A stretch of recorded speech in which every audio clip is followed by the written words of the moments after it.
Welcome back to Retro Gaming Reset. Today's review is for Megamania on the Atari 2600. Megamania was published by Activision for the Atari 2600 in 1982. The arcade-style space shooter resembles the 1981 Sega arcade shooter Astro Blaster in both appearance and gameplay. As with most video games for its time period, the story is simple and strange. You're a hard-working pilot of an intergalactic space cruiser. After a rough day in the cosmos, you decide to stop for a snack. After eating 2 deluxe pepperoni pizzas and a quart of chocolate mint ice cream, you begin seeing strange things. After you rush home, you quickly fall asleep and start dreaming that you are back in your cruiser trying to blast away endless hordes of food items and everyday objects. I told you it was strange. So using your controller, you want to shoot down enemies to earn as many points as you can until the game is over. You control your ship by moving left and right with the joystick, and you shoot by pressing the orange button. Each enemy shot awards you points. If you get hit by an enemy or one of their missiles, your ship is destroyed.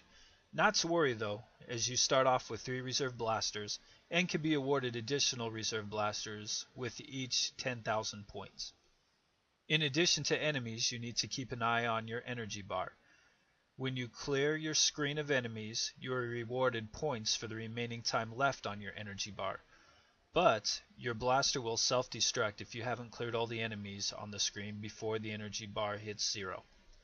Megamania has the obvious one-player mode, but can also be played with 2 players, as the 2 players take turns competing for the higher score. The graphics for Megamania are very simple but still hold up well. The cruiser is recognizable, as are the enemies, some without even having to read the directions to explain what they are. Enemies in the game are hamburgers, cookies, bugs, tires, diamonds, irons, bow ties, and dice. The enemies have animations in addition to their movement patterns. Although Megamania had its own theme song in its commercial performed by the Tubes, there is no music in the game itself, only various space shooting, exploding, and other sound effects. Once you finish through all 8 groups of enemies, the game cycles back to the first set of enemies. But as you repeat, the movement patterns get more complex and harder to predict.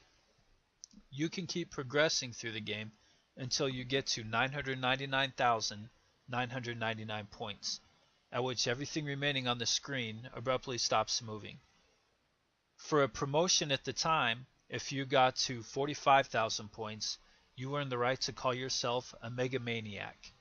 You could then take a picture of your TV screen with the score, mail it to the company, and you would receive an official Megamaniac emblem.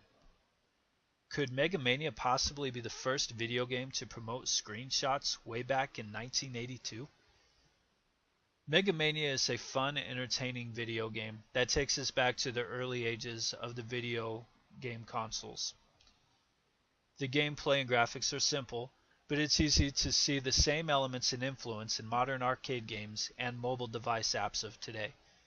It's always fun to have a game that allows you to keep playing with increased difficulty after you pass all the stages. But it's too bad there is a limited score, which puts a sudden end to the game. How cool is it though that at the time you could send a picture of the screenshot for some gaming swag. I give Megamania for the Atari 2600 a 3 out of 5.